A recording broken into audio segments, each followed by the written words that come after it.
Okay, I don't do intros in the show anymore, so I don't know how we're going to start this episode, but, I think Anthony's gonna sing the theme song? Freebie and the Bean! No, that's not the theme song. That should have been the theme song. Instead of Chingo and the Man, just Freebie and the Bean. It took me a while to figure out what the bean meant. Oh, yeah? Yeah? It's racism? Yeah. It's fucking racism. There's a lot of it in that. Oh, my God. So, hi, everybody. Welcome to the Kulturecast. I'm your host, Chris Stachiw, and I'm joined by my good friends. He is the host of the Wake Up Heavy podcast, all the way from the West Coast, Mark Begley. Hello. And all the way from way closer than the two of us realized the last time we podcast, the host of the Cult Movies podcast, Mr. Anthony King. Hello, gentlemen. What's up, Freebie and the Beg? I'll take that. I'll take Freebie. I'm down. Yeah, God, yeah. So on this episode, we're continuing Buddy Cop Movie Month with a look at a movie that's racist in its title. Boy, I think that is an accomplishment, frankly. We're going to be talking about 1974's Freebie and the Bean. How in the world did you guys stay alive till now?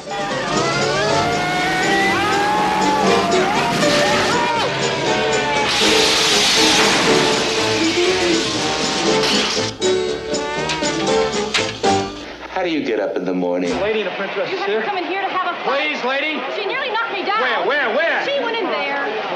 Hey, you can't go in there. I spent half my life in silence. What was going through your mind? Indecent exposure? Red Myers? Are you insane? How about it? You got pushed off! What are you doing? Huh? I'm getting crazy up here! Intelligence squad?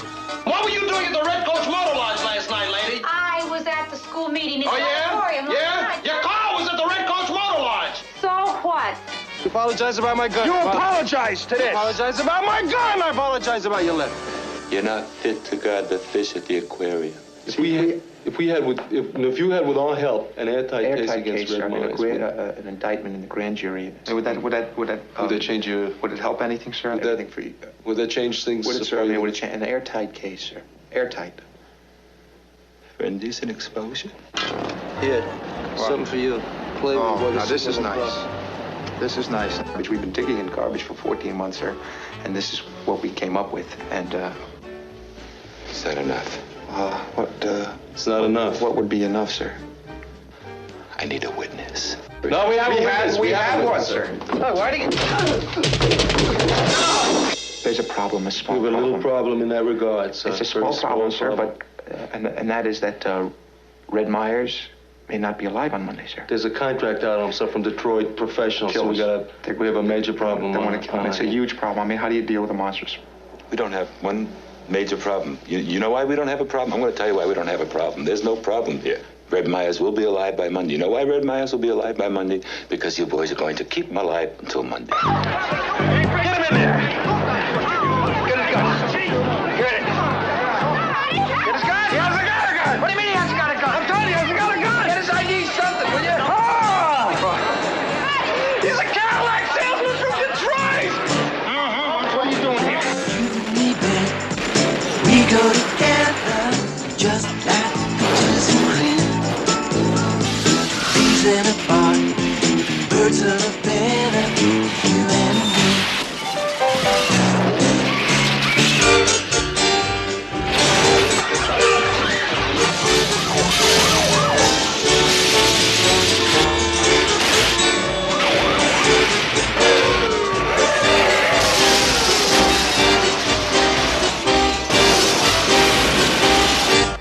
Please get out of my office. Sir? He wants us to get him.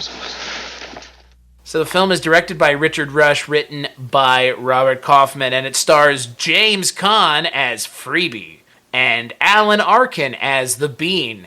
Two cops that don't get along. And that's Or like do they? Or do they? And that's like the entire movie. Yeah. Yeah, there's a plot, sort of. Is there? Questions will be answered. So, Anthony, since this is your second time on the show, I bet this is the first time you've seen this movie, though. Oh, no. No. Really? No, yeah, I love this movie. I got the Blu-ray when Warner Archive put it out. Whoa. Yeah, that's who it. And it's one that I'd been wanting to see for a long time. I'd heard of it, but then I saw it for the first time whenever the disc came out, and have watched it a handful of times since. And I love this movie, even though there's so much hate in the movie. Oh, I thought you were going to say hate in the movie. Yes, it is a film full of hate in a lot of ways. Sure is. What about you, Mr. Begley? I know this was your first time. Yeah, this was the first time. It's one of those movies that's been on my radar forever, and it was streaming somewhere recently, and I just kept kind of going back and forth. Do I want to watch this? And then I'd find something else, and I think you were just watching all those Rob Zombie movies and stuff. Yeah. You were just like, I gotta take a break, guys. I think the main thing that kept me from watching it immediately, because it sounds like right up my alley. 1974, good year for movies. Buddy cop or cop movie, yes. And there's a movie that I'll mention a little bit here that came out the same year that's very similar that I like more.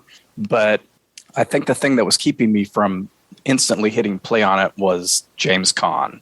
I'm not the biggest James Caan fan. Whoa. And his character in this movie is kind of the reason why I equate him with this kind of character. It's kind of the only character that James Caan was playing for a while. Yeah. For a good while. Yeah. And it's not my favorite kind of character. So I'm like, is this what this is? Or is he going to be playing something different? And no, it's the same kind of gruff asshole, tough guy character. And it's like when we were talking about Sterling Hayden, Anthony, it's, he's made a career out of this. Darn good actor. If you like that sort of thing, he's your guy. It's not my favorite thing. Not my favorite kind of character. I mean, this is within 2 years of him playing Sonny in The Godfather, right? So he's still riding that wave of that performance. And this movie, I mean, if you pitch this movie as Alan Arkin and Sonny Corleone in a car together, it wouldn't be too far off from the truth. Because that's, I mean, again, that's, like you said, that's this time in James Caan's career, he's doing this kind of thing, almost exclusively. And I liked parts of this movie, but there are also parts of this movie where I was like, this movie didn't have to be 2 hours long.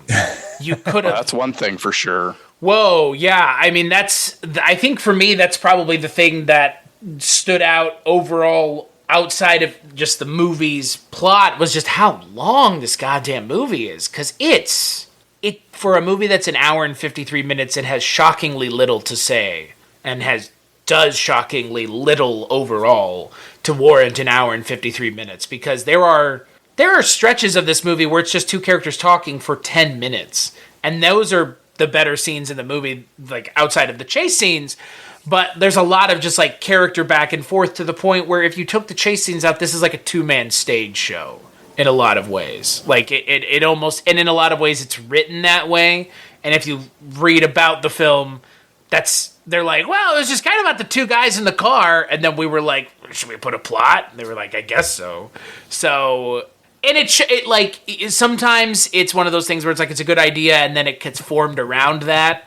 This was a good idea, and I don't think it ever fully formed, but I think the idea that they had and the parts of the movie that they initially thought about are good. I think the other things are kind of, like the plot, I think, are left wanting. It's pretty meandering. They don't. I think the case that they're trying to solve is. I mean, it's like it's not secondary. It's not tertiary. Like whatever 4 or 5 is. Auxiliary. Is that what it is? Like I don't know. It is so not the point of the movie, and it goes off in so many different tangents. I think the thing between Alan Arkin and Valerie Harper, while funny because I think they have those two have interesting chemistry, it's like that is so unnecessary in this movie, I think, because it's trying to get us to care about this character a little more, when the way Arkin is playing, he's playing it, you could tell these two are having just the time of their life shooting this movie, right? And that's that's one of the pleasures of watching this. But when it tries to insert some of that seriousness, when it does at the end too, I really dislike that. But especially between the husband and wife thing, it's like that is not the point of this. The point of this is it's the streets of San Francisco. It's crashing a fuckload of cars. It's hitting people. It's hitting marching bands. It's general chaos. That's what this movie is, right? Chaos, yeah. Let's not, because the movie really dies. It loses its steam when we get to that point when he tries to confront his wife. While again, is funny, but it's so out of place and it kills the momentum of the movie. And like most of these scenes, I think Richard Rush, I don't really know the behind the scenes story of it, but I would assume he would just let the camera roll and kind of let the actors play, which again is fine.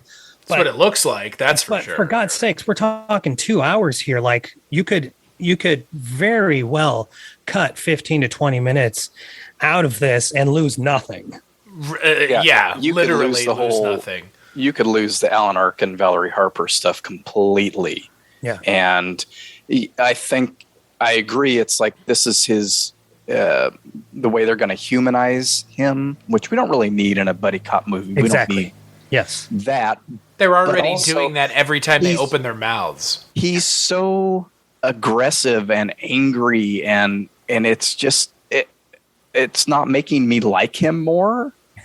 So what's the point? Sure. I'm like, and it was interesting because I kind of figured, I'm like, this isn't going to be what he thinks it is. It's going to be, I'm planning your big surprise birthday party or whatever. But that's become kind of a trope these days. I don't know if it was so much of a trope back then, but it's like she's going to have an explanation for this. And he even gets on the phone and calls Freebie and says, hey, she's got an answer for everything. and that whole bit of him, the thing in the back of the closet's gone, and she's like, what thing? The thing. And I was like, oh Christ, let this scene end. This is driving me ape shit. And then it's her douchebag, and I love how she has it. She's given it a secondary life here as a watering her flower pot, and I'm just like, what was the point of all that? Again, it's not bad. It's very funny, and I like their chemistry, but what the fuck is it doing in this movie? And it's like 10 fucking minutes. It goes on. Yeah. Way too long. Just keeps going. There's like a momentary break where he goes and calls fucking James Caan. And he's like, all right, what do I do now? It's like, that's like 5-6 minutes into the scene. There's another 5 minutes afterwards. It's like, what the fuck? I don't, look, Alan Arkin sounds like a real pain in the ass to work with. Yeah. And live with. And just, it sounds like he needs conflict to be an actor. Fine. That's your way of working. Oh, you mean in real life? Okay, I got you. But I also think in real life and in the movie, I think this role that he's playing might be rather close to the person that Alan Arkin is in real life. But like, it's not, like you've said, Mark, it's not particularly charismatic. It's not particularly inviting. I don't want to stay with either one of them very long, but if I'm going to stay with either one of them, I'd rather them be together on screen. Because they play off, like, them together, they're better together than they are separately, I think, if that makes sense. It felt, I don't know if it's just because we watched all those Rob Zombie movies, but... Right! But I had this thing with those movies is everybody's constantly yelling, like, this means I'm intense or something, and them in the car yelling at each other constantly. Maybe coming off the back of those Rob Zombie movies, I just wasn't in the mood for that. And it just gave me the same kind of feeling like we're just going to yell our lines at each other when we're supposed to be driving or tailing this guy and this and that. And it breaks the scenes for me. It's just like these two actors yelling at each other. And some of it's humorous, but a lot of it just kind of drove me nuts. But that Alan Arkin, Valerie Harper scene, if you compare it to the one scene that James Caan has with his lady, that was nice. That was pleasant. I was surprised at how loving their relationship seemed to be compared to the Valerie Harper stuff. And I was like, that's nice. That humanized him for me, made me care a little bit more about Freebie than I was. Because you expect, it's going to be that cop thing where they go home and they take everything out on their spouse or their partner. And it wasn't like that at all. And it was brief. Mm-hmm. And to the, short and sweet and get out of there. And okay, he's got a home life too. He appreciates that his girlfriend is smart, has a college education, is reading, T.E. Lawrence. And great. That gives me a little bit of character reference for him. The Alan Arkin stuff just seemed like just screaming mad people. Like, why are you married? Fiery Latinos. Yeah. Come on. Alan Arkin, the most convincing of Latinos. Yeah, that whole Mexican thing was just bizarre. The first time James Caan said, and I don't know if you want to bleep these words out. Go ahead. It's from you're quoting the movie. We know you're not a racist. The first time, and I'm like, what? Did he just say that? Yeah, he did. He's supposed to be Mexican? I'm like, what is why the is bean, he Mexican? Dude. The bean, get it? Yeah, and then I'm like, bean. the bean, I get it now. I'm not sure I get it now, to be perfectly honest with you. They put a little bit of that dark concealer on Alan Arkin's face to make him look a little darker, and gave him some hair powder, and they were like, here, hair powder.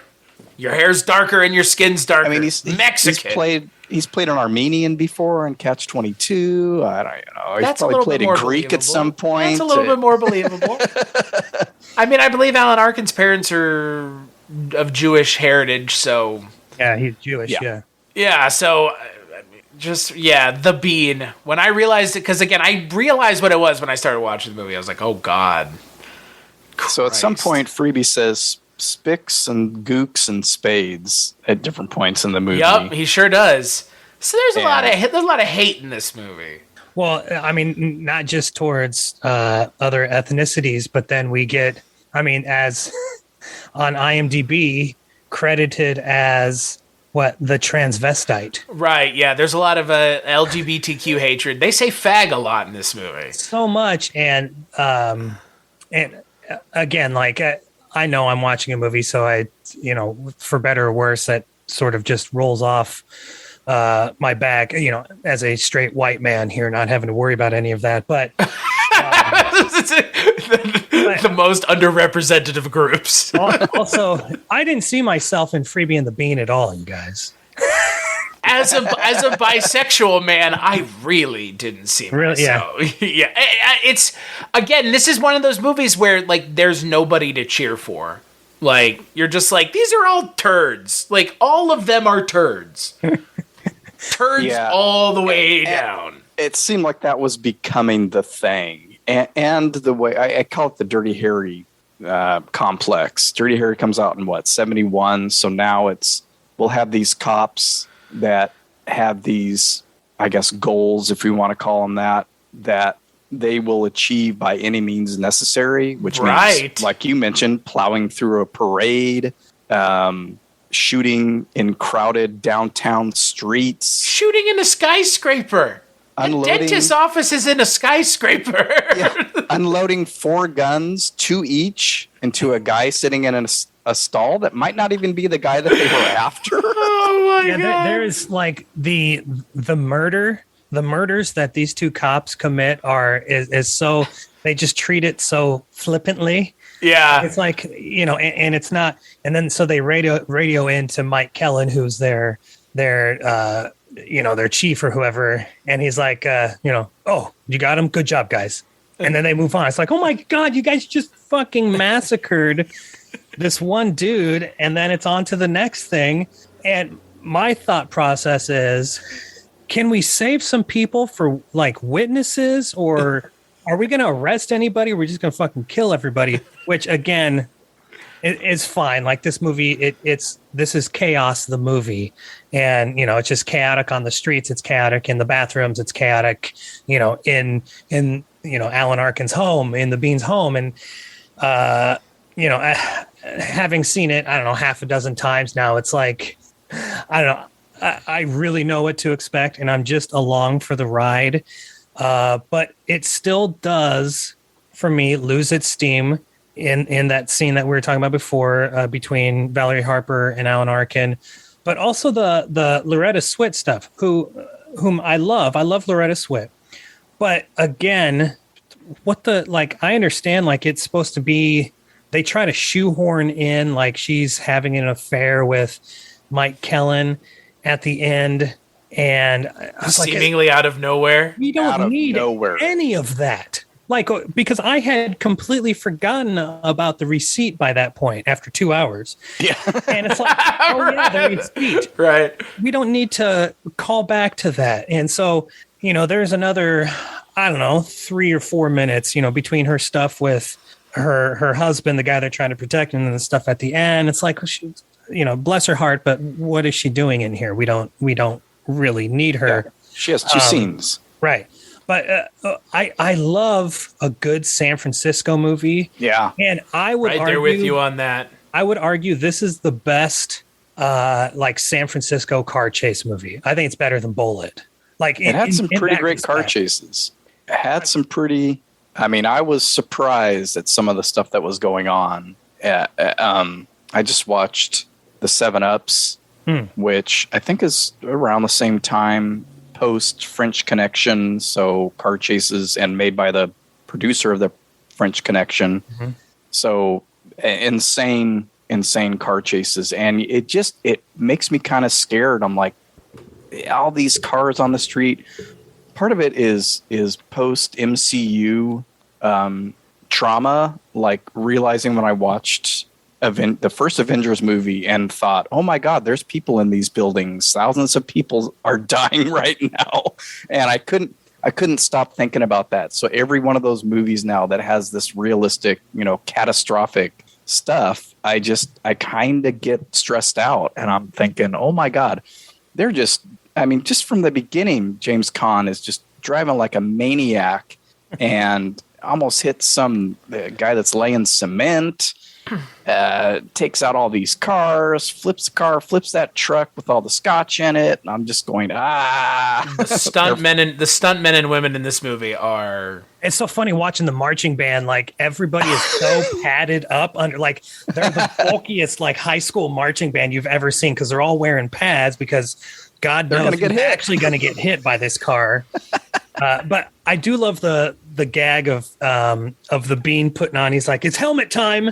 During that first car chase scene, he puts on his motorcycle. I thought that was pretty funny, but gosh, the destruction. I did zero research on this, but I would venture a guess John Landis might have in Blues Brothers might have harkened back to Freebie and the Bean a little bit, because there's so much. I can't think of another movie before this that had this much destruction, like during car chases. Right.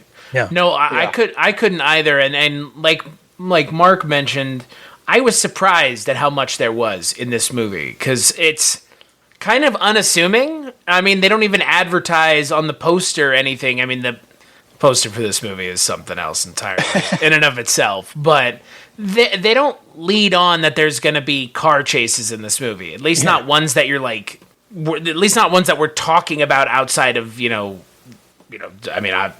better than the movies deserves in a lot of ways, frankly. Like you were mentioning, Anthony, like there are other things that I would agree, Blues Brothers, it has to be. There's no way. It feels much too similar. Yeah. I even wrote pretty great chase scene though, through downtown, that one famous tunnel, and I can't remember which. I've been through that tunnel. That train track scene when he skates, the guy they're chasing skates around the train, and then they jump it. How close that first car, how close he cuts in front of that train. Every time I watch it, I'm just, my butt, I'm squeezing. I'm just like, oh my God, he is so like inches within that freaking engine. Yeah. Well, if you see some of those stunts that they do with the people near the cars, there are some people that very narrowly don't get hit. Yes. Like by cars going 60 miles an hour. I was like, what the fuck is this movie? Couldn't make this shit anymore. Like the Blues Brothers, and it just kept getting like that. And his motorcycle chase through that park and over cars, and I was like, this is amazing. Yeah, I could have done with more chase scenes and less banter between the two of them. I love how Richard Rush was just like, we're not going to try to hide the fact that this is not James Caan. Like, there are near close-ups on the stunt man's face, driving the dirt bike, and it's like we're just going to show this cool thing because I mean that was Richard Rush's, like that was his milieu up, you know, through most of his career. But like, you know, Thunder Alley and all these like motorcycle and hot rod movies, the stuntman in the 60s, like he was all about, you know, big engines and cool cars and stuff. And so, you know, this was his thing. And those are the best scenes of the movie by far. Oh yeah. Yeah. Shot very well. And I didn't get confused, which was nice. So the editing. Yeah. And the construction of those scenes where I could follow. Even the foot chase scenes, like at the end when he's chasing the gal or the gal that was in the car, chasing her through the Super Bowl crowd, and I could follow it and keep track of it. I'm like, oh, okay. And it made sense that James Caan was able to keep up with her, and that sometimes gets left in the dust. And I was grateful for it because. Mm-hmm. Oftentimes you can go, well, how did they catch up with them? Right. You know, I like when Alan Arkin was chasing him through the kitchen. That was also good. That was good too. Yeah, that kitchen fight was good. So, yeah, and then another like just whip out the gun, just murder the dude. Yeah, right. Bang bang, right there on the grill, and you hear that. Yeah, like. But then the other cop comes in and Alan Arkin's like, pull him off. I think he's still alive. But that, like, another great... Like a foot chase scene. Yeah, foot chase, but just the destruction in the kitchen and, like, the sauce everywhere. Yeah. Man, he can't keep a hold of him. And he's keeps wriggling away. Yeah, no, like that. There's something to be said for that. Yeah, there's something to be said for that. And obviously, you know, the film is cinematography by Laszlo Kovacs. So... Yeah. You know, it's not like just some other dude behind the camera doing the cinematography. So it shows. It does feel in a lot of ways like this movie almost has too many good people associated with it for its own good.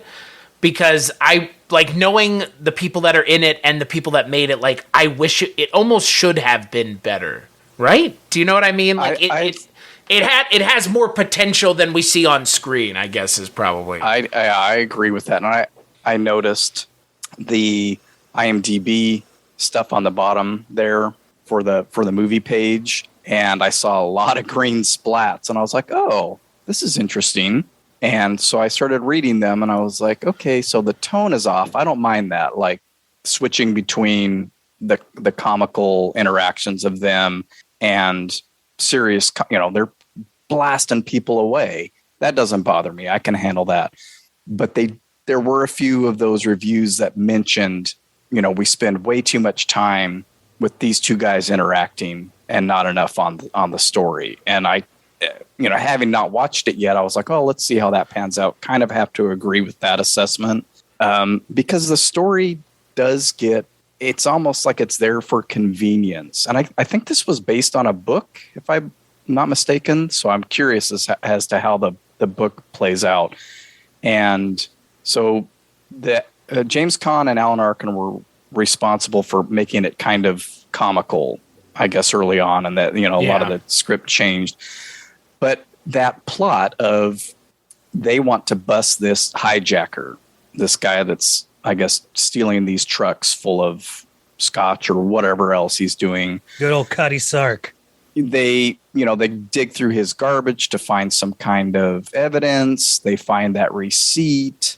This leads them to arrest him for indecent exposure. He's messing with his pants in the park or whatever. So they want to get him in because they find out that there's a hit on him. So this is basically the plot of the story. They have to arrest him for something. Otherwise, he's going to get killed on Monday, and they won't be able to arrest him for the big stuff. And this doesn't go over well with the DA. Great Alex Rocco performance. Just the best. Oh. And then it's like, well, they're not going to hold him, but you guys have to now watch him. And I got really confused as to when they were watching him and when they weren't. And it seemed like a lot of those scenes just switched, like they're at home or they're off or whatever. And then all of a sudden they'd be together in the car and they're watching him do something. They're watching him throughout the movie. They watch him in the park again. They watch him get his haircut, I think, or go to the barber shop, the dentist scene. And all this while they're looking out for people, hitmen from Michigan. And it just, I don't know, it just kind of got messy throughout the movie. Like, are they on detail right now or are they not? Right. So that was one of the other things that kind of, if it hadn't been so focused on them kind of goofing on each other in the car, and maybe that would have been a little clearer, where we know, okay, now they're watching him do this. Now he's moving here. Now we're watching him do this, and have those potential hitmen come in, which, you know, we have a number of scenes of. Sometimes it's not a hitman. Sometimes it is. If it is, we're just going to blow him away in the bathroom stall at the bowling alley or at the dentist's office or whatever. Shoot an innocent nurse in the meantime, you know.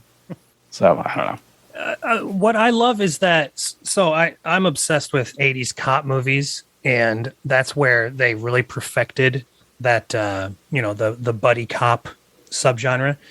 And I think 48 Hours from 1982, Walter Hill's 48 Hours, is the first, in my opinion, great example of this is how you do a perfect buddy cop movie, where you get the relationship between the two.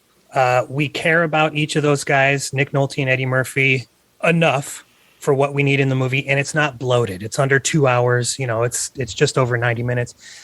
And so here we are. I think we're in the early stages of this. And so in some respect, it's kind of cool to be able to watch Freebie and the Bean and see this is sort of the birth of that buddy cop, and they're trying to figure it out.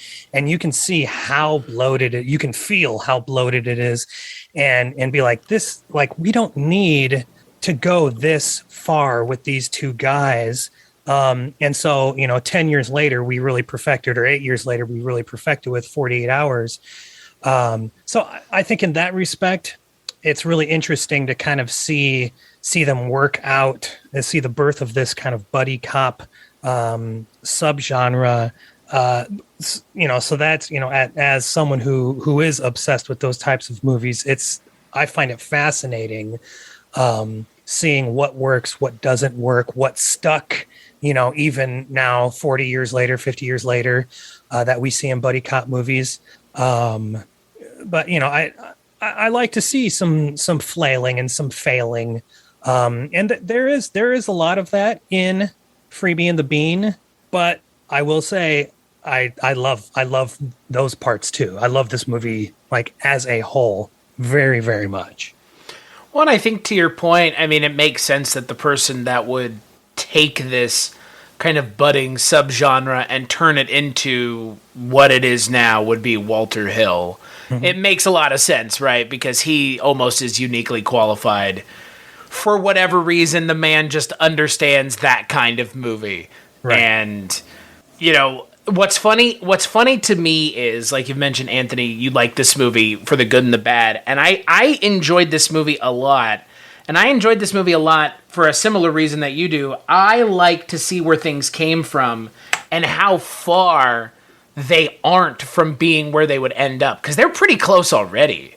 Like, this is shockingly close already to, like, what we would consider to be even a contemporary buddy cop movie. Yeah. It still has a lot of the same things you would expect. It has some of the things that I think are almost uniquely suited to films from the mid-'70s. I think of this movie, I mean, obviously this movie's made 8 years later, and it is more successful. Mm-hmm. But this movie being made when it was, I feel like they had to add some of the things that they did. I don't know. It felt a little bit trying to be... They still were trying to hang on to some of the highbrow, American cinema, new American cinema stuff a little bit. Yeah. And, I mean, look, I get it, but I just don't think it has any place in this movie. And clearly, in this movie it does, but in this genre, that subgenre as a whole, I think that's a little bit harder to approach to make a serious buddy cop movie. I'm not sure that's... I don't know. I think buddy cop movies lend themselves more to lightheartedness than they do Oh, absolutely. inherently very serious, right? Right. I think Lethal Weapon does the best job at kind of riding that border of serious and funny. You're talking just the first one, though, right? First and the second one leans way more into the comedy, but the first one especially like really borders that. That is the only one that I serious. have seen. So Okay, number 2 is good. The 3 and 4 are trash. Absolutely. okay, trash. yeah, that's what Mike White said as well. He almost suggested I not watch the second one, but the second one has a lot of the stuff that I knew about Lethal Weapon before I watched it, like the diplomatic immunity. Yeah, like it's all right. That thing. Yeah. But it looked like, just from the trailer, it looked like more of a comedy. Oh, for sure. Yeah. But this is a comedy. I think Freebie and the Bean is a comedy, but not the same way Lethal Weapon 1 is funny. They're not funny in the same way. Correct. Have either of you seen Busting with Elliot Gould, Elliot Gould. No, I have and not. Robert Blake? So this is the movie that I was referring to earlier that comes out the same year, and I think the release of this got pushed back because they were so similar. Real similar idea. They're, I think, Vice Squad cops, and they're going after a mobster and basically tailing him, kind of like, this scenario. And, I'm trying to remember where it takes place now. I think it's L.A. It's L.A. Yeah, Busting is L.A. Very similar, though, idea. And that one I think I prefer a little bit more than this. Than Freebie and the Bean. If you get a chance, watch it, though. I think you find it's an interesting coincidence that these two were coming out around the same time. Yeah. And, they're going after a mobster, got to tail him. There's a shootout at a dentist office. There's a scene in a dentist office. There's a scene in a market where they're, indiscriminately shooting at a bad guy that's shooting back. And I think they handle that stuff a little better in Busting, where it's like, yeah, we probably shouldn't be doing this, but he's shooting at us, and they're actually trying to get people out of there and move them out of the way, and not just fire down a busy street in the middle of downtown San Francisco. But Freebie don't give a fuck. It's the same kind of idea. And it's a Peter Hyams movie, and he directed The Relic. So there's a lot of great people in it. Sid Haig and Sid. I heard Sid Haig is in some really good movies. I heard Sid Haig's final film of his career is a real showstopper. God. The buddy cop movies for me are kind of an underserved genre. I haven't watched a whole lot of them. On the first episode we did this month, I joked about the fact that the only buddy cop movie I'd really seen was Rush Hour. So, but I mean, to be fair, that's not a bad one, though. No, Rush Hour's great. I love Rush Hour. But it's not great to be the only one that you've seen, given that 48 Hours and Lethal Weapon exist. And I guess technically the other buddy cop movie I had seen, is National Lampoon's Loaded Weapon. It counts. I mean, that movie's great. I mean, it kind of ruined Lethal Weapon 1 for me, because I was like, this movie's... Where were some of the things I was expecting? And I was like, oh, that was a Loaded Weapon 1 thing. That was not a Lethal Weapon thing. So what else is going on this month? What other movies are you doing? 48 Hours and... See, I still need to see that, too. Oh, you've never seen 48 Hours either? I've never watched it. Great. I've never watched Beverly Hills Cop either. Oh, wow. Okay. Okay. I've seen that movie. That movie's okay. I don't remember. I caught a good chunk of it the other day on TV, but I think it's kind of an underseen subgenre for me as well when I think about it. Showdown in Little Tokyo. I haven't seen that one, but I need to, because Dolph Lundgren's penis is in there, I guess. Whoa. And I think is it Brent? It's not Brandon Lee, is it? Who's the? I think it is. Isn't it? Like they're going to the bathroom in urinals, and he looks over. There's some gag about how big Dolph Lundgren's penis is, so that's gotta see it. Great. What's the one with Jackie Chan and Owen Wilson? I've seen that one. Oh, Shanghai Noon. Shanghai Noon. Is that a buddy cop movie? Shanghai Noon. I mean, well, Shanghai Noon and Shanghai Nights. Okay. Is that a buddy cop? I don't know. Yes, it's the buddy cop convention. Yeah. It's the trope. In the Old West. I mean, I like that movie. I like that movie more than I like Rush Hour. Gosh, I haven't seen either in so long. I don't give a fuck. Yeah. Shanghai Nights is fun. Shanghai Nights is fun. And, for what it is. It's got, the fuck is that actor, British actor from Game of Thrones? He's the villain. And he plays high-collared British bullshit the entire movie. It's great. I don't know what it is about buddy cop movies and them kind of being an underserved genre, but for me, it's like I've just never gravitated towards them. Yeah, I don't know why either. But, I guess I like that Starsky and Hutch movie's pretty good.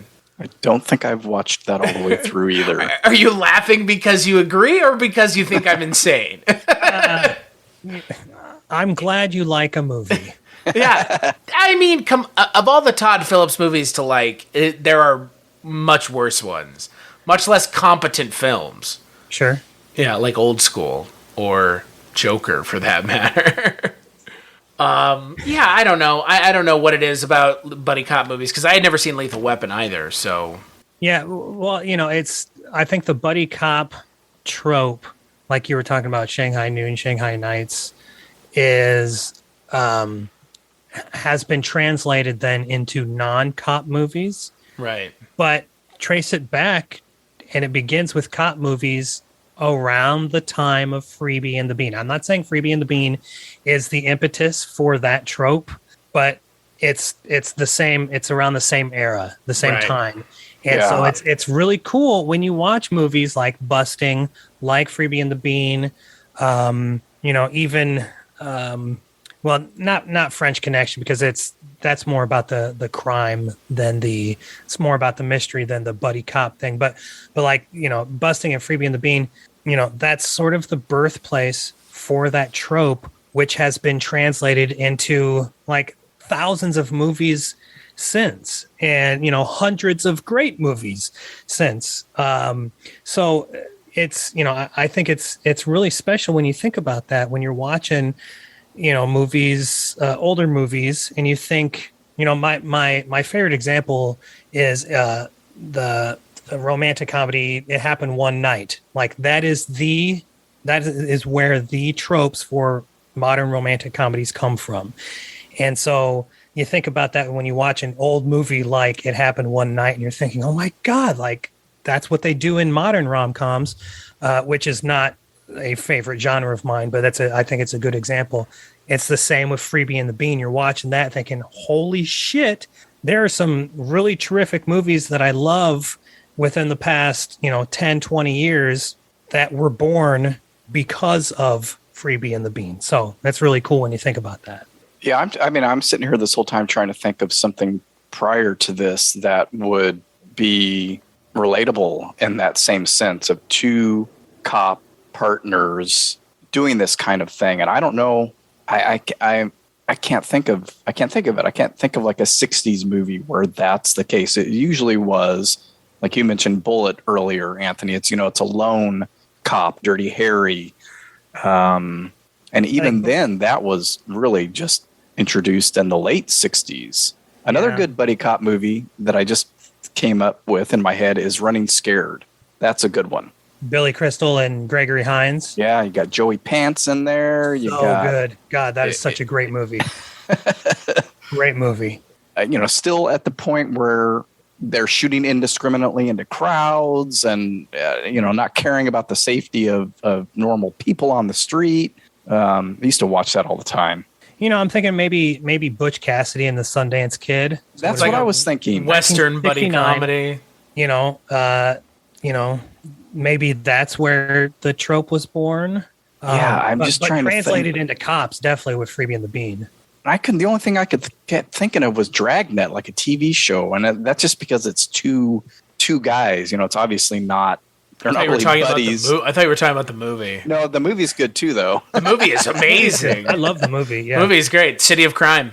But I'm like racking my brain here throughout this whole discussion, trying to think what is the origin, if not these movies from 1974. I think it is these. I think there's, like Anthony said, maybe Butch Cassidy and the Sundance Kid. But again, like, maybe it was just when they were like, we could pair two actors who are as charismatic as one another against each other. Yeah.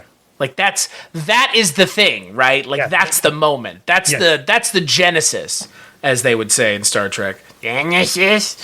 The genesis of that idea is two as opposed to one charismatic actor, it's two. And there it is. Right. I mean, there it is. That, don't connect really well, that have different ways. One's by the book, the whole thing. Right. And one's then it's crazy. One's by then it just works. One's older. Blah blah blah. One's Tom Hanks, one's Dan Aykroyd, right? Or Mel Gibson and Danny Glover. One's Pat Morita, one's Jay Leno. Yeah. as you do. Okay, Collision Course.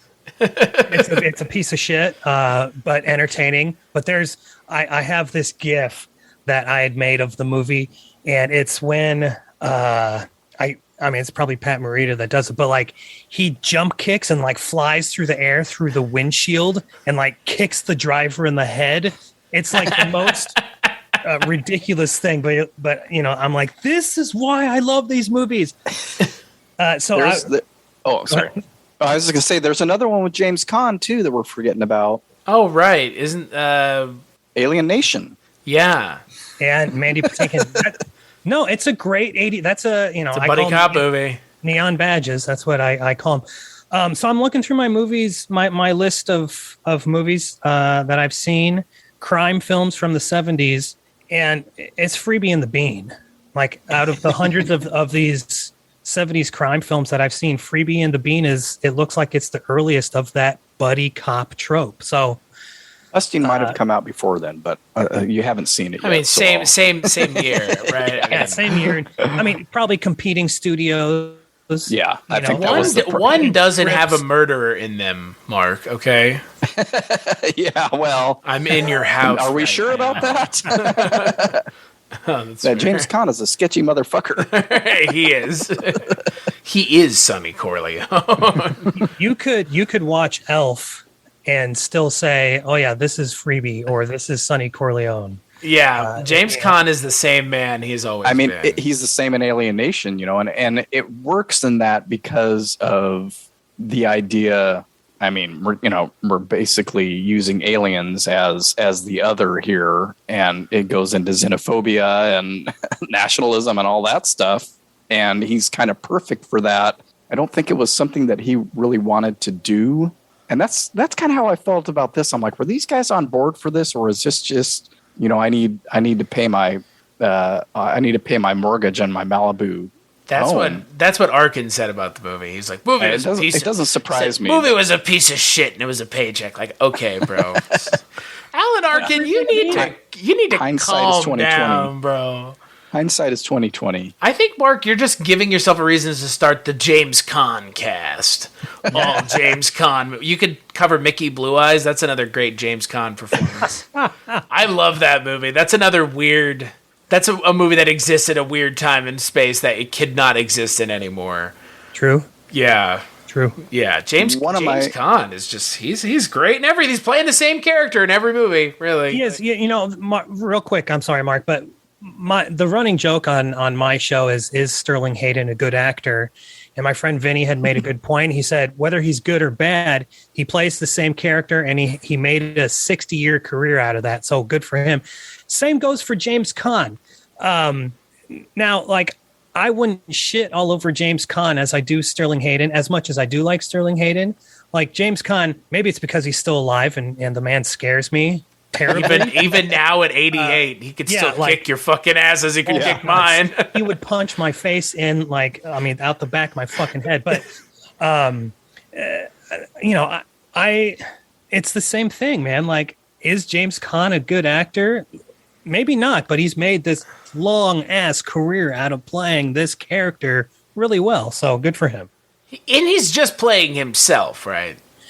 Right. Yeah. I think you get to a certain point, and that's how it feels. And The that's screen persona reflects the persona in reality. That's why I love him in Misery. That used to be the one That's drawback. different. Yeah. That used to be the one drawback for me for that movie was him being in it, and I didn't realize it for a long time. Like, it would take me a while to realize, I don't necessarily like this actor, but then because he doesn't really fit the part. You don't think of him as someone that's writing romance novels, basically, is what the Misery series is that he's famous for. But it ends up being kind of perfect because he is trapped by this woman and is bedridden for 98% of the movie, and he doesn't get to be gruff, but it's always there under the surface. That tough guy, gruff asshole is always there, whether it's just me thinking it's there because that's how I think of him, or if it's kind of part of the character, it doesn't really matter because he gets to do a lot more in that. He gets to at least feign being emotional and being at her mercy, and which he is, but he also kind of pretends at points in the movie. So it's sort of a perfect casting choice. I finally came to realize. So I was looking through the James Caan movies I've seen. There are 12 of them, and Lady in a Cage, which is a great Walter Grauman movie starring Olivia de Havilland. It's a good tight little thriller if you haven't seen it. He's in that. He's playing the character we know now. But 5 years later, he's in Francis Ford Coppola's first or second movie, The Rain People, where it's a straight drama, and he's playing this sort of mentally handicapped guy. He was a football player, took one too many hits to the head, and now he's different, and a completely different character than you've ever seen him play. He's not gruff. He's very childlike. And I remember watching that for the first time a couple years ago thinking, holy shit, James Caan can act differently than what we normally see him do. But that might be the only movie in his extensive filmography where he does something completely different. Interesting. Yeah, I'm trying to think of other. I know he can handle comedy. He's very funny, decently. I mean, in the James Caan sort of way. Yeah. I don't know. It's just not my favorite dude to watch. That's really interesting. And I would never argue with someone saying, I don't care for this actor or actress. But I've never heard anyone say, James Caan, not my guy. Yeah, it's kind of like George C. Scott when we talked about hardcore. I like George C. Scott for the most part, but sometimes when he's playing a certain character, it just doesn't work for me. Yeah. And I can say the same thing about James Caan, where it just feels like deep down inside, I think my brain just thinks he's an asshole in real life, and it bothers me. I don't know why. I can't. It's hard. The one movie where I completely separate that out of my head is when I watch Misery. Interesting. I had to watch Misery at some point. It's one of the better Stephen King adaptations. And I think Rob Reiner is, people don't think of him as a great director, but it's one of his showcases. I think he directs the hell out of that movie. Yeah, I agree. It's a bottle movie. There's two people in one location. Right. And he makes it and granted, he's got great source material, but he directs the hell out. He makes it riveting. He makes it fun to watch. Kind of like how Mike, of course, I haven't rewatched it since it came out, but Mike Flanagan did with Gerald's Game, which was the Stephen King story that nobody wanted to touch because they didn't know how to do that. But I think Flanagan did a great job. But you think Misery did it before him. Yeah. So very true. Very, very similar storylines. Yeah. Yeah. Somebody trapped on a bed. Just not James Caan. Just not James Caan. I'd rather watch Carla Gugino than James Caan any day. Although that degloving. Oh wow, man, that makes my crotch hurt thinking about it. Oh man. And he does Gross. something very similar in Dr. Sleep, which I didn't realize until I watched it a second time the other day. Like, oh my God, this guy in hand trauma. What the fuck? I should rewatch Dr. Sleep at some point. I got to Good. take a day off. It's good until Take the a end. day off. Take a day off. Jesus How long Christ. is it? 19 hours, right? Yeah, three fucking hours, I think. Is that how long? it Yeah. is? Okay. 3 something, I think, the Good. director's cut, which is the only cut I've watched. But No, it was good. It was. I typically, don't watch many new movies, but that one was. It was good. so can we talk about the whole Loretta Swit, the lieutenant, whatever his name is, deal that pops up at the very end of the movie? That's so You mean in the ridiculous. last 5 minutes of the movie? She's literally in 2 scenes, right? Unless I'm totally zoned out and missed her. No, you in didn't the zone movie. out. She's in the beginning when they go to his house, when they go to Myers, Red Myers, the bad guy that they're trying to nail, go to his house. She's there. And then she shows up at the end at the Super Bowl and lets out that she basically set up her husband, planted the receipt that they found to get him caught and put away so that she could have an affair with the lieutenant. And I'm like, it would have been nice to have some hint of this through the film, right? I mean, is it just me or is that just completely out of left field? No, it's. I'm with you, but it's also so unnecessary that we just don't need it. It is so out of the blue. And again, I like Mike Kellen. He's most well known as the kind of main counselor from or the camp director from Sleepaway Camp. Yes. And he was a great stage actor too. And he's got he's so, Mike Kellen when you see him, and he's very funny in this, kind of always, primping and, cutting his mustache and taking, he wants to be in front of the cameras and everything. But again, does he even need to be in this movie? Right. And he's barely in it to begin with. And again, that tag, not even a tag, but just that little thing with Loretta Swit at the end, he says, I was in love with her. And it's like, what? No, why? Where? Huh? What is this? All off screen, bro. All off screen. Right. And it doesn't impact the story. Her setting him up is one thing, but doing it because of an affair with the lieutenant, it's like, what does it matter why she did it? Right. Does this need to connect somehow to another character in the story? And again, I think the setup is also unnecessary. They were digging through the trash. Yeah, sure, they found the receipt. Why not? Right. Yeah. They did the work and found. I'll tell you what. I think my favorite scene in the whole movie, though, is when they first sit down with Alex Rocco. And Alex Rocco, one of my all-time favorite character actors. But, he's at this point in his career, he's playing these, of course, I mean, almost every performance he does, but like these big, speaking of George C. Scott, big, brash, just like energy level through the roof, almost always yelling. And the part where, and those two kind of talking, interrupting each other and talking over each other, and they're looking at each other, they're looking confused, and then he goes, "Okay, sit down." And they're already sitting. He goes back to him, he says, "I want you two to sit down. Are you sitting?" And they look at each other, and like it's a really long, almost uncomfortably long, but perfect pause of them just being like, "What do we do?" And they just sort of shift in their chair. Yeah. It is so goddamn funny. And again, it doesn't work unless it's Alex Rocco and Alan Arkin and James Caan. Like, it has to be those three working together. And I would imagine that was another one of those instances where Richard Rush was just like, roll film and go. Just play around with it. Yeah. Doing the Paul Feig thing. Yeah, I mean, it worked for Ghostbusters. Everybody loved Ghostbusters 2016. So I don't know why more people aren't doing it. I don't understand. It works when you know what you're doing. Right. When it's little things, not when it's just ad-libbing bullshit. Whole scenes. Yeah, not whole scenes. Not ad-libbing Just riff bullshit and we'll for 10 minutes. piece it together.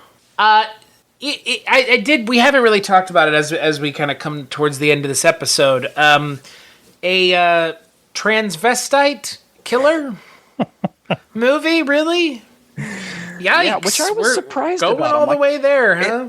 It took me a minute to realize that was the guy from the tub. In the bathtub. And I think they were doing ADR for the voice, I believe, in the car. I think. Yes. It was really well done. Whether it was the actor or not, I don't know, but it was really well done. If it was ADR, it was like perfect. Yeah. And it didn't sound, tin canny or anything. I think that was for real because Chris Morley became a Marilyn Monroe impressionist later. It could have been. So, but then he breaks out of it later. So I wasn't. That was what kind of confused me. Yeah. A little bit of overkill. Guy. A little bit of guy, overkill but a little on bit that. much, yeah. And I, trivia on the IMDb said that that was one of the things that was cut for the UK release of this film was the overkill. So James Caan shoots him twice, and there's kind of a pause, and it looked like on the version that I was watching, sort of like there was a little bit of an optical switch there. Yeah. And so I don't know if they pieced it back together from different prints or something in the version I watched. But it ends after those two shots for the UK release. Huh. And in this, he unloads like 5 more bullets into the guy and just shoots him up into the air. And I mean, it was one of the times when I thought, yeah, we probably could have done with just the 2 shots. Yeah, it's one of those scenes where you don't know if the over the topness is supposed to be comical or not, because like there's parts where James, he's getting the shit beat out of him, and like they stop so he can, I don't know, adjust or whatever, stand back up, but then she roundhouse kicks him again, like a reverse roundhouse kick, and it's funny, but I didn't find myself laughing because it's like everything is being, it seems so serious at this moment, and I still can't tell if it's supposed to be funny or not. And it doesn't work because it loses steam, because we have a buddy cop comedy movie full of like destruction in the city streets, and then it dies on this foot chase, which the continuity is good, the editing is great, we never lose our place, we know what's happening, but it drags on, right? And that that UK cut sounds terrific, pop done, right? Yeah, I think for time and just for like, oh, this seems unnecessary. I mean, they've done it already with the guy in the bathroom stall unloading. They're both holding 2 guns and unload on him. But the fact that it's this transvestite character seems a little loaded to me. I did like the fight though. I was like, oh, this is kind of like ballet and karate, and she's kicking James Caan's ass right now. This is kind of great.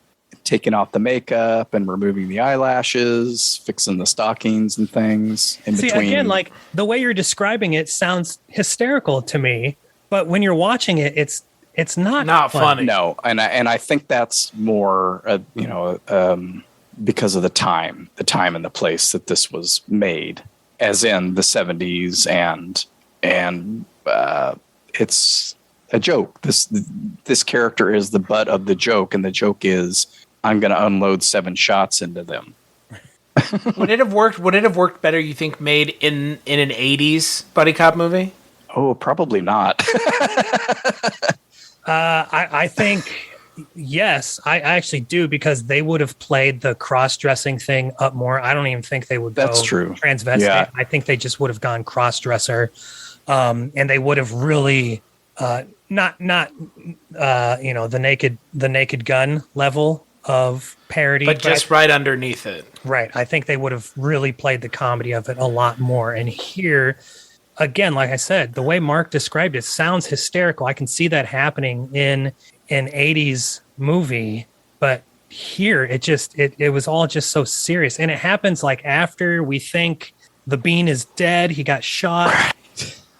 Which comes out of fucking nowhere. Again, like, yeah, because that's not funny. Yeah, like, I that mixture of the tone is what so a lot of people weird. had a problem with. Again, the very last part, like in the ambulance, he's like, I need a taco right now. Yeah. I think it like is funny in and of itself, but like how serious they played it before, it is so juxtaposed with the comedy of the end part. It just does not work. It doesn't land. Again, it's funny, but my God, it does not land at all.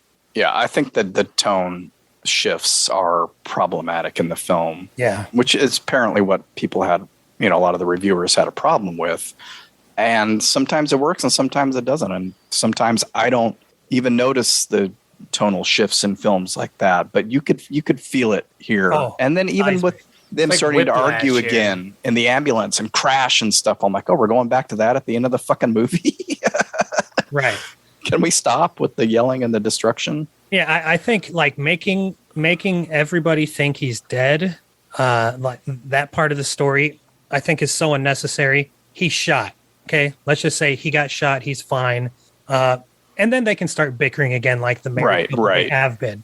But like thinking he's dead because they got like James Caan, Freebie is almost, he's in tears, thinking, "Oh my God, like this guy, he's dead. My partner is dead."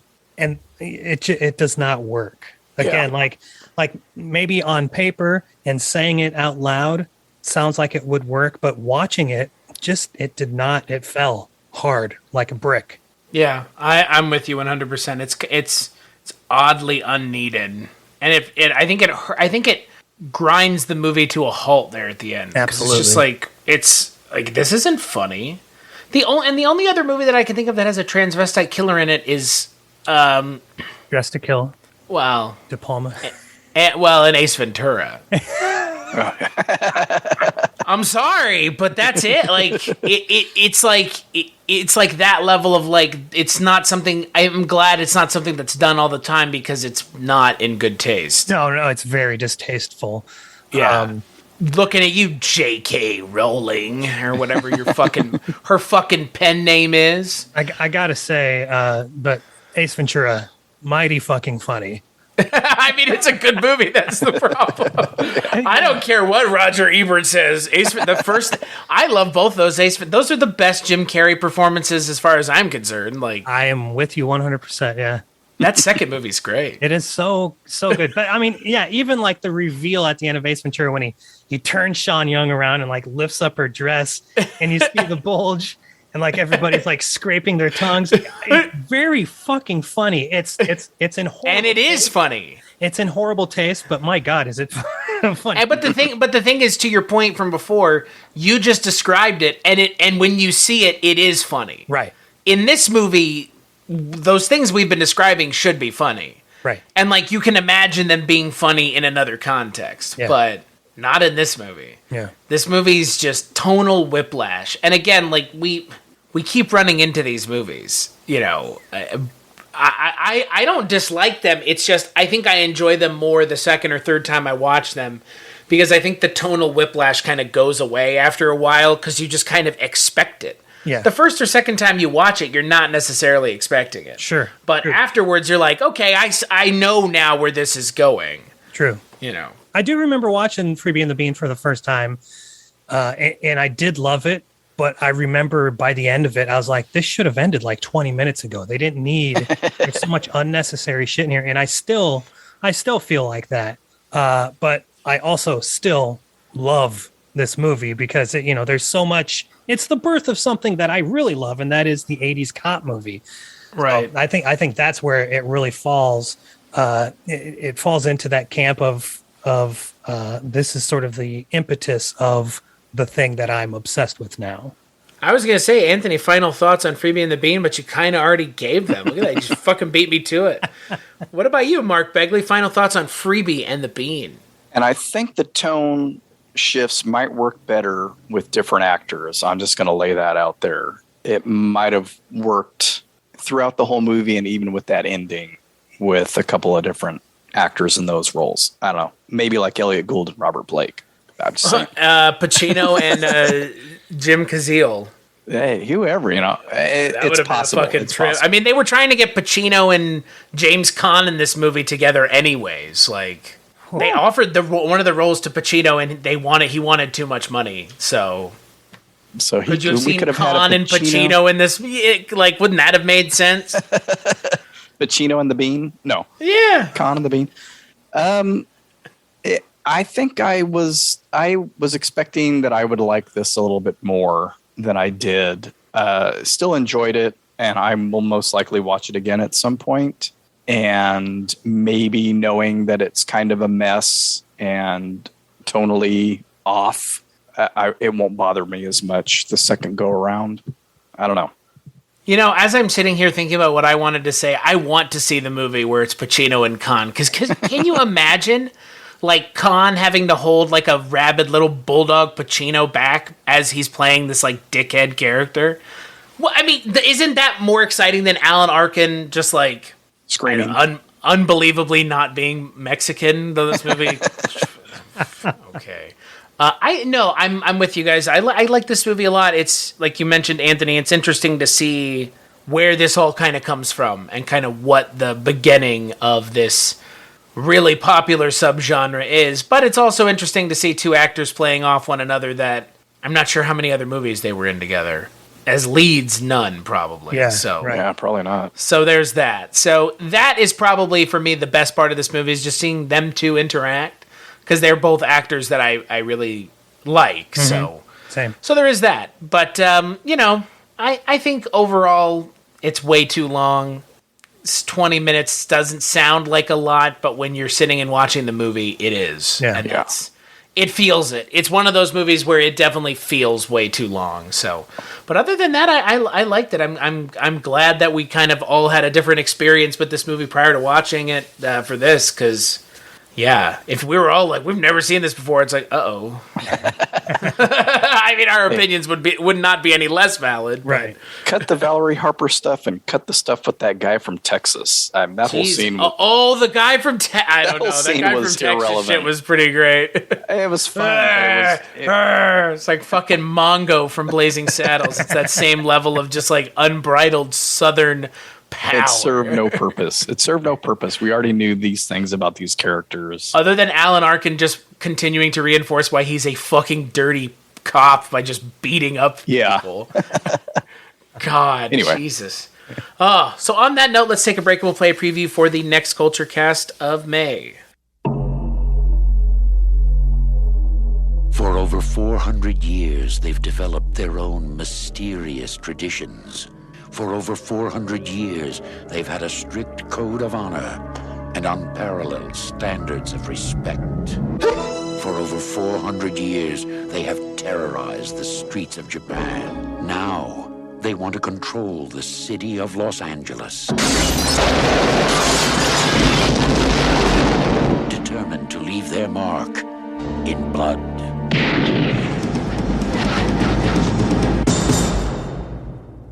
Dolph Lundgren and Brandon Lee are ready for a showdown in Little Tokyo.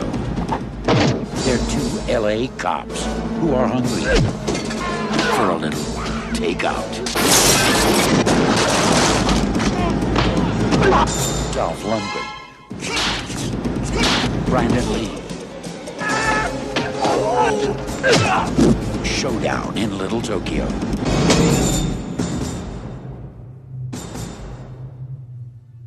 That's right, the next Culture Cast we'll be talking about Dolph Lundgren's penis in Showdown in Little Tokyo. Yeah. Or Showdown in Big Lundgren. Big Tokyo. Big Tokyo, maybe. I don't know. Until then, Anthony, where could people find you when you're not here? I'm on Twitter and Instagram at AKDonley. That's AKDonelly. And then my podcast, Cult Movies Pod. Podcast is at Cult Movies Pod on Twitter and Instagram as well. What about you, Mr. Begley? What keeps you up at night? Thinking that Alan Arkin's playing a Mexican keeps me up at night. Why? Were there no Latino actors? No, Freebie and the Bean. I still want to say the whole thing, but I won't. You can find me at wakeupheavy.com or on social media at wakeupheavy. I do not have a separate one for my personal stuff because I am the podcast and the podcast is me. That's pretty good. I thought it was just because you wanted to say all your racism in the privacy of a burner Twitter account. No, that way I can be woke. It's Freebie and the Beg. That's what it is. As for me, you can find me at cstachiw.com, CSTACHIW.com. That's my link tree for all the things I work on, because I talk about a lot of 70s police stuff. Coincidentally, Barney Miller and Columbo and Kolchak, which was kind of police adjacent because he killed people with Wanted Abandoned too, didn't he? As for this show, Kulturecast.com, Patreon.com/Kulturecast, all the places you could go if you wanted to support the show outside of just listening. So, Anthony, Mark, thank you so much for joining me about a movie that one of you apparently liked and the other one had never seen. So, it's a good chemistry on this episode. Yeah. So, we'll catch you guys on the next episode.